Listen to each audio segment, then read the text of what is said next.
Hey guys, today we're going to talk about how to figure out if you're being too restrictive with your diet. It's really easy to go down that rabbit hole of constantly refining your diet, and before you know it, you're eating a very select set of foods. For some people, this might be completely necessary for a short amount of time, but for the majority of us, it really isn't. So how do you know if you're being too strict with your diet? I'm going to give you 3 questions to ask yourself to determine if your diet is too restrictive. Question number 1, what conditions am I dealing with?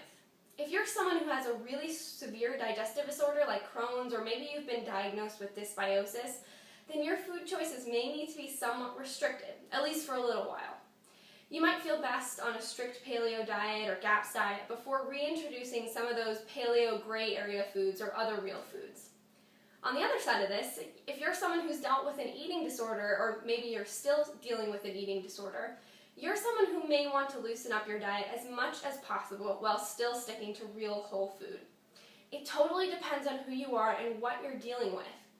This is also a time where some people might need a health practitioner to help them determine how severe their condition is and what foods might benefit them and which foods to steer clear of.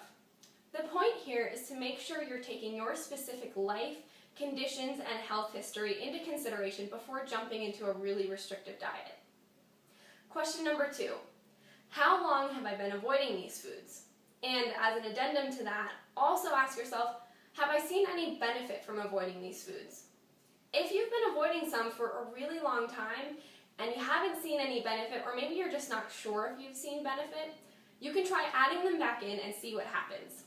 If you start to feel worse, you know that it's worth it for you to keep those foods out of your diet. If you truly don't notice much of a difference, then it might be okay for you to include those foods in your diet more often. For me, for example, I follow a paleo diet most of the time, but I certainly eat things like legumes from time to time because they really don't bother me. So figure out what foods work with and against your unique body and frame your diet around that. Question number 3, how is my diet affecting other parts of my life? This one is so important. A lot of people, restricting their diet tends to stress them out, and for some people, that stress does more negative things to their health than avoiding those foods does to benefit them.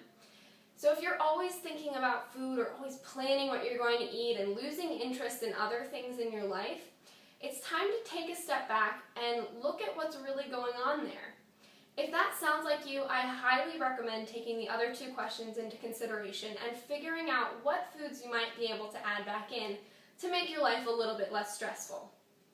While some people certainly do need to be strict for certain foods at all times, someone with celiac for example, most of us have the ability to go off our usual plan sometimes without terrible effects.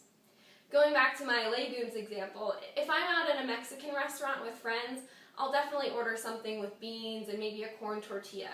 That's not completely off the rails for me, and it's still whole, natural, real food. But if you're someone who feels great on whatever diet you're on, it's not stressing you out, and your health is in great shape, by all means continue what you're doing. The point is to be aware of how your diet affects you mentally as well as physically. So if you've been wondering if you're restricting too many foods, I encourage you to ask yourself these 3 questions and see if you need to let go of some of those restrictions. And I would love to hear your comments on this issue because it's definitely a tricky one, so please share them.